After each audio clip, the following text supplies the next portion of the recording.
And she said that her husband's also named Steve. Yes, very talented. So cool. All right, so let's get this puppy going. My guest today is a return visitor because I've invited her back, Diane DiResta. And Diane is the founder and CEO of DiResta Communications. She's also the author of Knockout Presentations: How to Deliver Your Message with Power, Punch, and Pizzazz.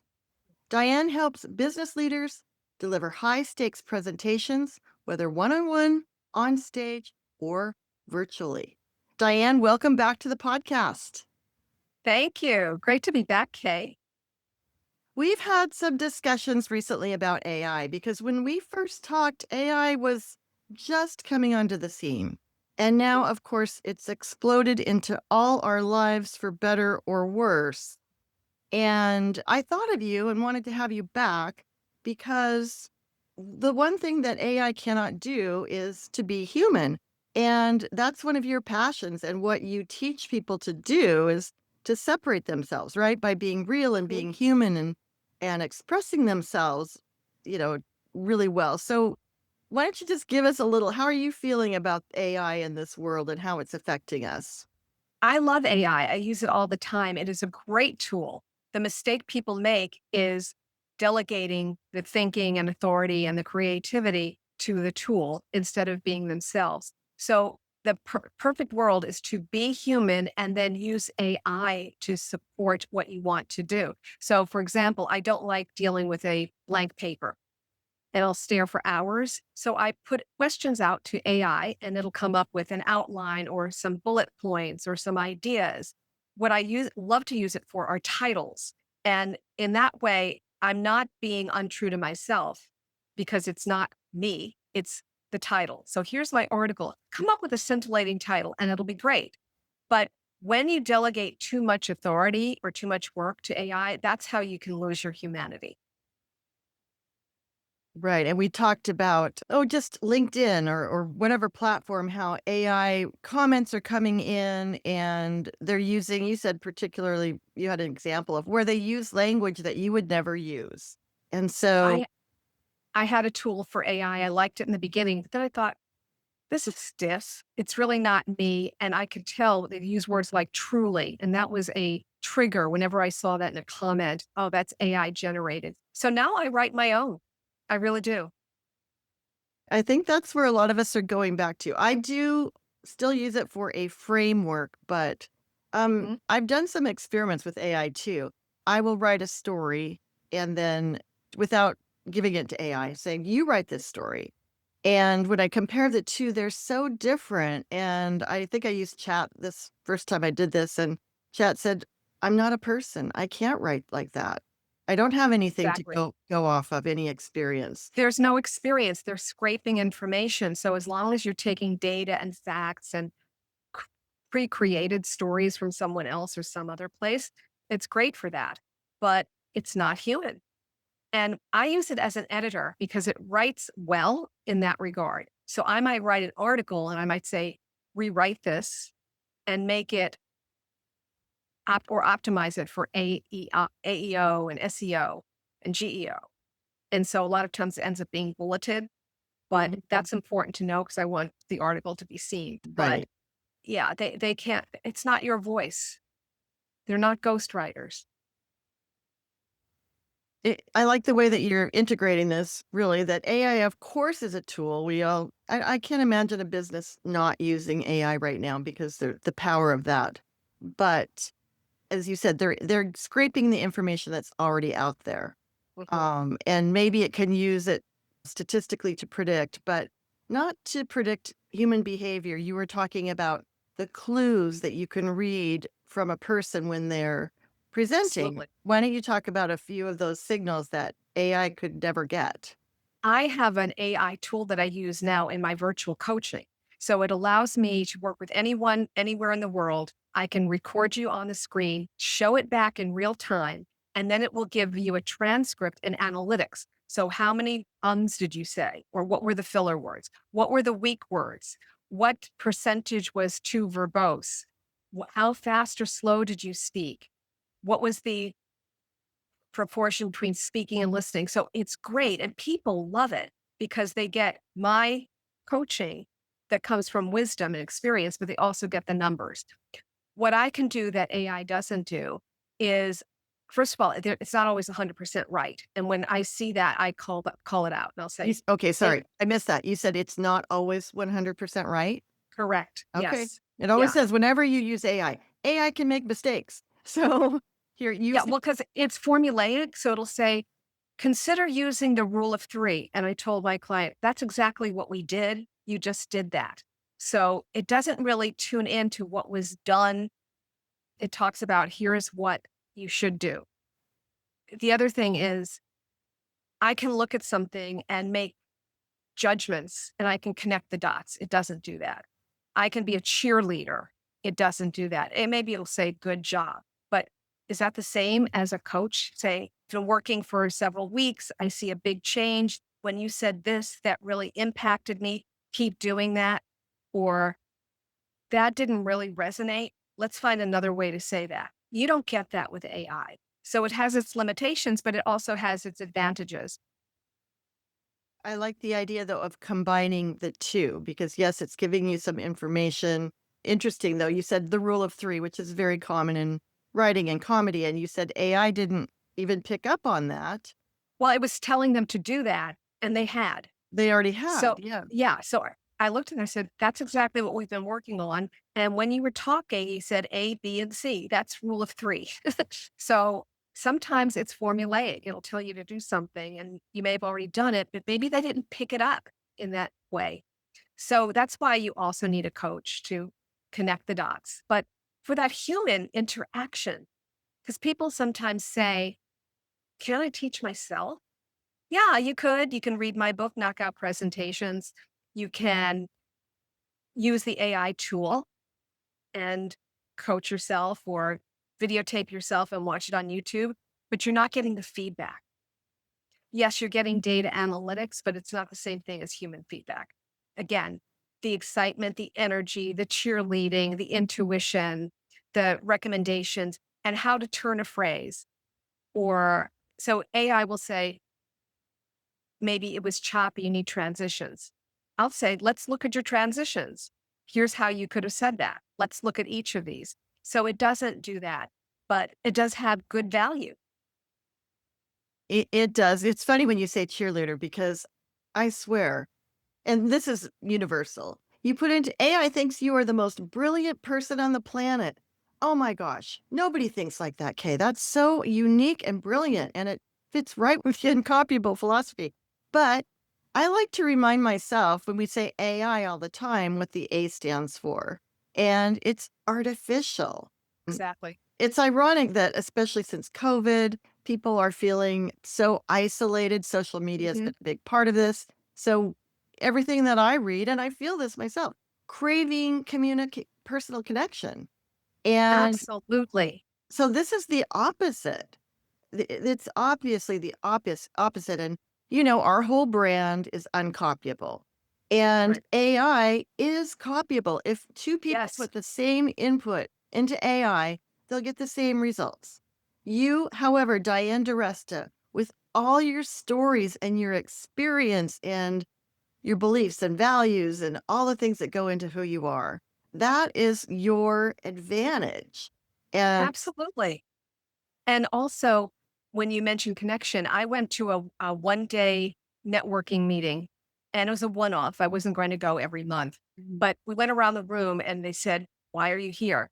And I said, very honestly, I'm in front of a screen all day. I crave human connection. I just wanted to be with other entrepreneurs. I wanted to meet new people. I wanted to talk. I wanted to listen. And you don't get that with AI. So yeah, yeah, I think we're craving connection more than we ever have.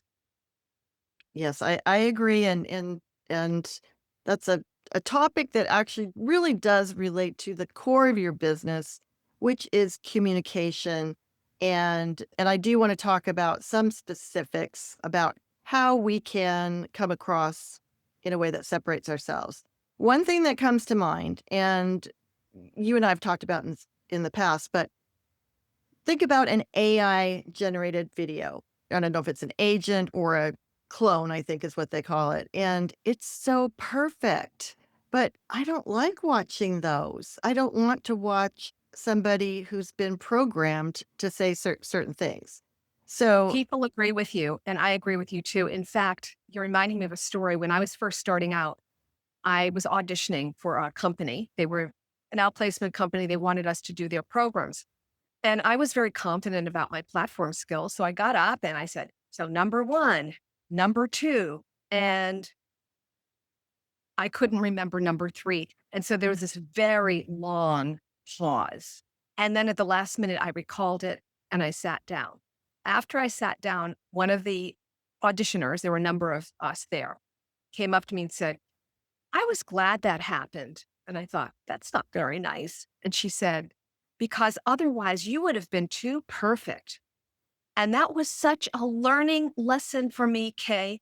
It was like, oh, I was real. I was imperfect. I was vulnerable, and people related to that. And they can't relate to perfect polish. In fact, I did some research on executive presence because I teach people about that, and especially leaders, how to show it more powerfully. And there's research done by Hewlett Consulting, and they looked at what exactly is executive presence. By the way, that's not something that AI has. okay. And what were the skills? And they took the top two skills in each of the three categories and they contrasted the list with 2014 to 2021.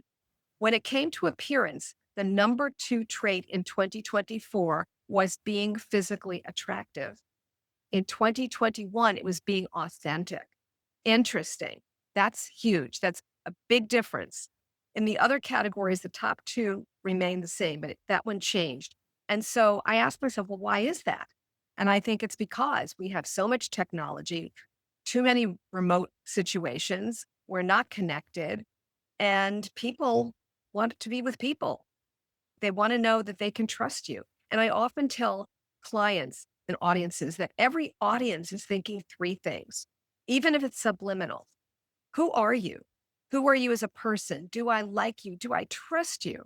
Number two, who are you to tell me? What are your credentials? And number three, what's in it for me? What value will I get to listen to you? So, in terms of being human, being an AI, that first one is especially important because AI can scrape the information. They can create a message that explains the why, what's in it for you, but they can't be likable. They can't be trustworthy. They can't be real. Yeah, they can't make a human impression. Like you said, someone's looking at you on stage, they're pulling all of this information in and making sense of it in their brain. AI is, I guess it's just very I can't think of the word, not one sided, but One dimensional. thank you, one dimensional. It's Well, big. it's interesting. I have a friend who has a media agency, and he has this ability, these tools to take a still photo. I sent him a still photograph of myself, and then I recorded my voice for 5 minutes on the iPhone. He was able to animate the still photo, combine it with the audio. So I was on a stage gesturing and being polished and saying these words. It was my voice, it was my likeness, but those weren't the gestures that I necessarily would use. So people know when it's not real. Right. And so, how do you feel about that? Because I run across that too. And so, it is your voice. So, that part is authentic. But if it's not really you, it doesn't seem real to me. Does it seem, what do you think when you see something like that? No, I mean, that's my face, that's the dress I was wearing, blah, blah, blah. But it's not the same thing as a real recorded video. So, as a side note, he gave me great cut arms, which I love, but they're not my arms. But Yeah, why that's stop at the arms? Can you fix my hair and my face? exactly, exactly. But so Like, people know people, and you know what? People are suspicious and guarded these days because they've been bombarded with all these sales pitches, old school pitches, and they know it's real. And their guard is up, their radar is up. Is this real or is this generated by AI? There Right. used to be a commercial many years ago. Is it real or is it Memorex? I don't know if you remember that, but I do, and if you're yep, old enough, if you're yep, listening, that was a big, that was a very successful commercial that I bet it was. everyone, is it real or is it Memorex, Yeah. the first version of trying to copy things. Is it real or is it AI? I think it's easy to pick up that it's AI generated. It is, and one of the things I think is I don't know, it tickles me in a way, is that so often we're working to be better and more perfect, and yet that imperfection, as you said, when you gave the 3 points and you forgot the 3rd Mhm. point, and Steve, my husband, you know him well through Uh-huh. NSA, great speaker, brilliant speaker, doesn't speak much anymore, but brilliant speaker, and I remember he used to pretend that he forgot where he was in the talk. And he really would know, but he'd talk to people off the side and then he'd say, "Now, where was I?" Oh, and the audience couldn't wait to say, "Oh, you were talking about," Right. Right. I had a similar situation when I was a faculty member at NYU, New York University. We had the faculty at an open house because they wanted to talk about what was available as courses. This is a continuing ed. And at one point, I had brain freeze, but I thought, what is the word? And so what I said to the audience is, what is the word I'm looking for? And they gave it to me. No big deal. And they But here's probably the thing. loved it. It's almost Yeah, like, I know." yeah, they gave it to me. The thing about being real is, do you know how to recover? Can you have poise under pressure? A lot of times people freak out, but instead of freaking out, understand that everybody makes mistakes and those imperfections sometimes are what endear you to the audience. That's humanity. That's valuable. And it gives people permission to drop their guard. So part of humanity, which is not true of AI, is being vulnerable. Now, it may try by saying certain words, but it isn't. So when you're vulnerable or when you are self disclosing, you give the audience or the listener permission to do the same. And, another thing that's human, which is not AI, is storytelling. Really Yeah, and critical. I really want you to dig in on this because to me, in my dealings with AI, that's been the big differentiator. AI does not have personal stories. And stories, as I'm sure you'll talk about, it's not just a story about me. It's a story about me that you're going to say, "Oh, I get it." Exactly. Exactly. And the best stories are the ones that are your personal stories. There are stories that are out there that people talk about, like the starfish and that have been used forever and ever. Okay, But whenever you I can just tell have to your stop you there because the starfish makes me want to scream. I've heard that so many I times. know. And I'm just gonna tell you briefly because if you haven't heard it, oh my gosh, this will help you understand why it drives me crazy. Someone's walking along the beach and they're throwing a starfish back into the water, but there are millions of starfish, and a person comes along and says, "Well, why are you throwing that starfish?" "Well, I want to save it." "But there are millions of starfish. I can save this one." I didn't tell it very well, but I just heard it the other day from a neighbor and I wanted to barf because it's like probably the most overused story I've ever heard in my life. So, Yeah, yes, your point being, it's so not a story or a joke or a scenario. It's what happened to you, right, Diane? And how you exactly. felt and what happened to you as a result? And when it's your story, what happens is people get involved right away. So this is humanity. This doesn't happen in AI. You tell a story and now they're with you. You've brought them in better than any other technique. And what happens is they drop their guard.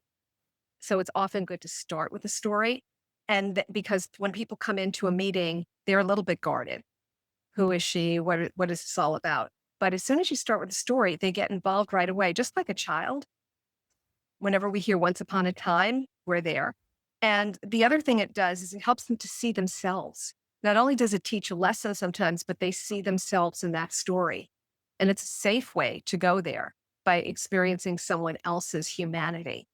So I encourage people to tell stories whenever they can. And even right now, I'm writing an article on how to be interesting when you have a boring topic.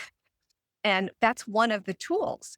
Yeah, it might be tax, it might be technology, but if you can weave in a story, you're going to bring it to life. In fact, there was once somebody who came and gave a talk. He was a professional speaker. And he said, I can have you sitting in the palm of my hand, and I'm going to demonstrate it. So what he would do is he'd talk about facts, then he'd switch to a story, and all of a sudden people were leaning in. Then he'd go to the facts, then he'd switch to a story, people were leaning in. So he knew that he could manipulate the audience in a good way through storytelling. So that is a really critical skill. Another one is humor. AI does not have that. They might be able to. I haven't tested if they can create jokes. That would be good for stand-up comic if they could create jokes, but that's not exactly the same thing. And there has to be a way to play off someone when you're using humor. Oh, So that is a great bonding tool for leadership, for selling, for managing difficult conflicts. So again, that's a benefit that humans bring to the table that you don't get with AI. And listening, the question is, can AI listen? It's debatable. The way AI listens is it remembers. So it is interesting when I will ask mhm. for something, they'll say, well, here are the titles, but this one is in keeping with your knockout presentations framework. So it remembers, but it's not really listening in a human capacity because when you listen, there are levels, there are different types of listening, there are a lot of myths around listening. And one of the reasons people are not good listeners is they haven't been taught. We're not taught listening in the schools. They don't really spend much time in corporations or companies. They do a lot with presentations and technology training and computer training. I don't see a lot on listening. And that's a very human skill. So, in terms of communication versus AI, selling, leadership, any kind of communication involves listening. And that is strictly a human skill. Here's the other benefit when you really listen to someone, that's showing empathy, right? It's saying, you're That important. I care. AI doesn't care. AI doesn't have empathy, doesn't have emotional intelligence. So these are the critical skills that will become even more important as AI progresses. So we need to embrace our humanity. We are the ultimate communicators.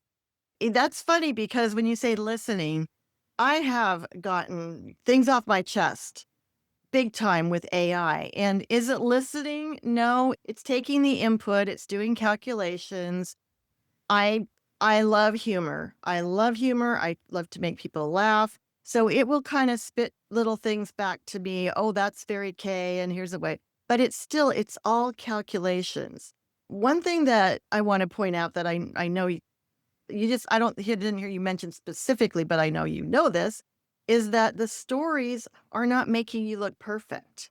When I tell a story, some of my best stories, probably the Muffler Mama is what I've known the best for. I wasn't the hero. I was the person in the welding mask that people were pointing at and, makeup dripping down my face. So I think that's another thing that having a story is the human experience that you're getting across and that people can relate to. Oh, yeah, I remember something like that happening to me. And yeah, and AI does not have any of that. They don't have the time they were humiliated or they got stepped in a puddle right before their a presentation or whatever happens. So, People can't relate to that. And I remember one time when I was learning to do some supervisory training, I had come from a job where it was all about polish. So wear the suit, wear heels, makeup, standing up straight, memorizing the script, using the gestures.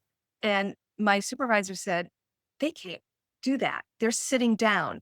Why don't you facilitate? Lean on the chair, lean in. And it changed my perspective. So again, what is your intention? Who's the audience? What are you trying to do? But being too polished and too perfect can actually disengage an audience. And it's interesting because you are teaching communication Mhm. skills. But right, if you just totally memorize something until it's rote, so to speak, and you're just almost like a robot. Oh, that's very robotic. Well, guess what? That's what we're competing against right now, robots. So you've unveiled a lot of things that make us different, that give us an advantage over AI. Are there a few things that you would close with that what can I do to use this as to my advantage? Use AI as a tool, not as a substitute.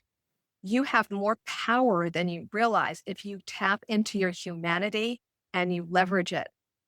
As we said, listening, empathy, emotional intelligence, humor, storytelling. Do more of that and connect with people in person when you can. Study body language, really make an eye connection. That's another thing that you don't get from AI. Really look at people and look at their bodies. Look at what they're doing, because what a human can do is they can pick up nuances. So they may say, when she was talking, she was looking up in this way. So I'm not sure she was 100% on board. Or she was scratching her nose. She may be lying. I want to check that out. You don't get that with AI. They'll say eye contact was steady, or you were centered on the screen. They can't pick up the nuances, those human behaviors, those micro expressions. They don't do that. Yeah, and So they there may can't. be some tool that we don't know about, but I haven't seen Yeah. it. And who knows where this is going? I'm definitely afraid someday I'm gonna pick up the phone and it's gonna be Steve, but it's not gonna be Steve, and he's gonna say, "What's my Social Security number again?" Yeah. So you know what? My husband and I did something about that a couple of years ago. It's got to be more than 2 years ago. We created a code word and we said, if there's ever any doubt, ask what the code is, because that is real. That is a real concern. That is, and So I think you mentioned that, and again, yeah, yeah, I haven't done it. I trust. need to do that. Yeah, it's about trust. And when you think about trust, what is that? It's congruency. It's doing what you say you will. It's consistency, where that, again, the alignment of visual, vocal, and verbal are present. So those are things to think about when you are communicating as a human being. Is my body saying the same thing as my voice and my words? And that's an ability that you have that, yes, only humans have. I like, as I said, I think AI is often such a big cheerleader, right? "Oh, you're the greatest, you're the best." But then I get the invoice for $20 a month, and I'm like, "Okay, well, if I don't pay this $20 a month." Well, that sounds like flattery to me when I hear that. Here's one thing I've done, because I'm a bit of a rebel in this regard. I don't develop a relationship with AI. I never say thank you. I don't say please. If they say good job, I just ignore it. Now, there are other people who don't, and they're giving them more and more information and they want their voice. I don't necessarily want that. I try to keep a barrier, a boundary, a distance, so that I'm really using it as a tool or an adjunct. They're not my friend. I don't want to go there. It's very easy to get sucked in and to feel like you've got this friend who really knows you. They don't really, they have data on you. That's a great point because I do normally say please and thank you, but I also say that it's my frenemy. And when it says, "Oh, yeah, I know it'll say, "I know how you feel." And I'll say, "No, you I don't. You're a don't. machine. You've been programmed." But it is sometimes that I like your being proactive about making sure you don't get too tied into this because, yeah, it's not real. Yeah, I value my humanity. I value the humanity of my fellow humans, and I don't want to jeopardize that and become less human. And sometimes we're in danger of losing our humanity when you think about civility and how people may be rude. So I just want to make sure I don't end this conversation with the belief that I don't say please and thank you. I do, but to Oh, I humans. of course. To him, yes, for sure, and I don't doubt that at all. Yes, just to close this out, I think, as we talked about before the episode, AI now has really become an advantage that you can use to compete with other competitors, your business, whatever, who are just using AI and taking what it spits out. So, yes, use it for a framework, but then leave it behind because you don't have an advantage if you're using AI because everyone can get those same results. Exactly. That's what be you. You have a uniqueness as a human being that chat or Claude or Doesn't have. Right. Joe Our LM doesn't have. I have to pitch our latest book is called Uncopyable You. And, even if you're selling, we've always said the same product or service, I've been in that position before, they can be copied, they can be replicated, but you and the entire experience that you offer with this recipe of everything that you have in your arsenal can't be copied.